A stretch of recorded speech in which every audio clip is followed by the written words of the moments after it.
Hi, welcome to another episode of Trevor Loudon's Counterpunch, the show that details the unfolding world communist revolution and how we can push back. Now, as you may notice, I'm not in my usual jacket and shirt. I'm wearing my Slava Ukraine t-shirt. So you can probably guess what I'm going to talk about today. Now, I'm going to do something unusual today. I won't to quote extensively. I'm going to read the whole thing out. It's a speech recently written by Oleksii Reznikov, the Ukrainian Minister of Defense. And I think it just sums up beautifully what is happening in Ukraine and the urgency of Western support. Now, I know this is a very controversial subject, especially amongst the conservatives of Europe and the United States, but please bear with me. I want to read out the speech in total, and then I want to make some of my own comments and add to it. So here we go. In an essay for the Atlantic Council published in December 2021, I stated that Europe's future would be decided in Ukraine. 1 year on, what may have earlier seemed like a bold statement is now a recognizable fact. Ukraine has become Europe's shield, defending the continent along a 2,500 kilometer front line. With each new success of the Ukrainian army, the threats facing NATO and the European Union diminish.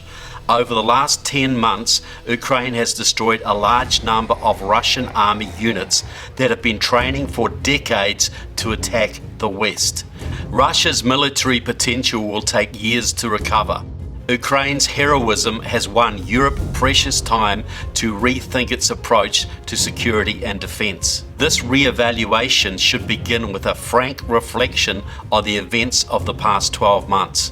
Every single pre-war Ukrainian warning regarding the likely consequences of a full-scale Russian invasion have come to pass. From millions of refugees to global energy and food crises. 1 year ago, Germany's leaders were still insisting the Nord Stream 2 pipeline was a purely economic project. It is now painfully obvious that there can be no return to the business as usual with Putin's Russia. Since the Russian invasion began on February 24, the international community has taken a number of appropriate steps to sanction Russia and has provided Ukraine with vital support that has changed the course of the war. Nevertheless, the fact remains that we requested most of these steps prior to the invasion, only to be told that that was impossible. This caution has proven extremely costly. Nor is the danger limited to Russia itself. In recent months, Moscow has sought to form criminal coalitions with other terrorist regimes. Russia and Iran are now testing cheap but deadly drone technology against Ukrainian civilian targets. It will come as no surprise if these weapons are soon deployed elsewhere. Russian military technologies offered to Iran in exchange for their support in Ukraine pose a further threat to international stability. Both Russia and Iran have previously been offered ample opportunities to pursue policies of global integration on very generous terms. They have consciously chosen confrontation and have sought to weaponize everything from energy and food supplies to migrants and social media. This proves the folly of earlier efforts to appease Vladimir Putin and gives a strong indication of what we can expect if Western leaders do not adopt a more resolute stance. Today's already alarming security will only deteriorate if Russia is not decisively defeated in 2023. The world has already paid a terrible price for handing Russia the geopolitical initiative. For Ukraine, this has included tens of thousands of lives and destruction on a scale not witnessed in Europe since World War II. For the wider international community, the economic costs can already be counted in the trillions of dollars. Clearly, it's time to try a different formula. He's absolutely right in what he's saying. If Ukraine falls, China will attack the Far East, probably the United States itself. The Middle East will turn into a bloodbath, a nuclear bloodbath, as Iran probably attacks Saudi Arabia and Israel. You'll probably see North Korea attack South Korea. You'll see the communist wave that's going through Latin America now spill over even more into North America under the guidance of Mexico's communist president AMLO.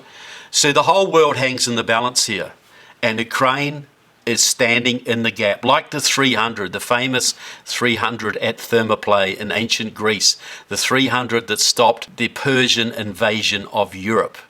It's a good analogy, I think. But I would go a little bit further than Reznikov again, because I think this isn't just a battle of imperial powers. This isn't just imperial Russia trying to re-establish this great, the old Soviet empire. I believe that Russia is still guided by communists, is still run by the KGB, and they are in alliance with China and North Korea and Iran and Venezuela, Cuba, Nicaragua, and several other nations. And right now they're trying to change the world balance of power in their favor. And if that is achieved, that's the end of Europe. That's the end of Australia, New Zealand, Canada, Africa, Latin America, and most importantly, the end of the United States of America. That's 1,000 years of darkness, from Ronald Reagan's famous phrase. We'll preserve for our children this, the last best hope of man on earth, or we'll sentence them to take the last step into 1,000 years of darkness. We talk about Putin because he's the convenient leader. He's the face of the new Soviet Union, like, Stalin used to be, and Khrushchev and Brezhnev, etc. But really, since Stalin, Russia has been controlled by the intelligence services. No Russian leader, including Gorbachev, gets into power without the blessing of the intelligence services, what used to be called the KGB. Well, same with Putin. Putin was a KGB guy. He's a Russian intelligence guy, head of the Russian intelligence services. Russia is attacking Ukraine because the Russian intelligence services, which are still communist to their bootstraps, want them to. If Putin died tomorrow, the war would continue because it isn't Putin's war. It's the KGB's war. It's the security intelligence, security apparatus's war. And the security apparatus is working with China and the other communist nations around the world to change the balance of power. So, yes, I support Ukraine. Absolutely. Do I support Joe Biden? Do I support the Democrats? Absolutely not. Do I wish that we didn't have to spend all this money defending Ukraine and drawing down our own military resources? Absolutely. Do I understand that if Biden had been a patriot and really an American, he could have stopped this war even developing? He told Putin to go to war. He said a limited military incursion in Ukraine would not merit an American response. That was the green light. Since that time, he's made a lot of noises and he supplied a lot of armaments, but not nearly as much as you might think. And a lot of the money, I believe, has been siphoned back to left-wing causes in the United States. So I will say this.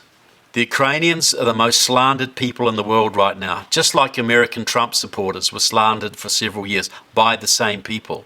President Zelensky is probably the most slandered person in the world right now, just as President Trump suffered 5 years of slander.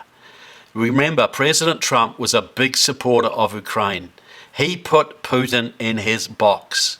He gave Ukraine lots of weaponry, lots of support, and Trump supporters now should stop watching the Russian propaganda and understand that America's survival depends on Ukraine's survival. So I hope you find this food for thought. I understand this may challenge some of your preconceived ideas. I'm up for those challenges. I'm up for criticism. This is an important issue and we got to get it right. And nobody has a monopoly on truth, especially not myself. But I hope you've been challenged by this and I hope you'll do your own research. So I just want to say thank you so much for watching. Thanks for being part of the show. Thanks for standing up for America, for the country that you live in. Thanks for working for freedom. And I just want to end this. Thank you so much to the brave people of Ukraine. Thank you for taking the bullets that are meant for us. Thank you for standing in the breach. Slava Ukraine.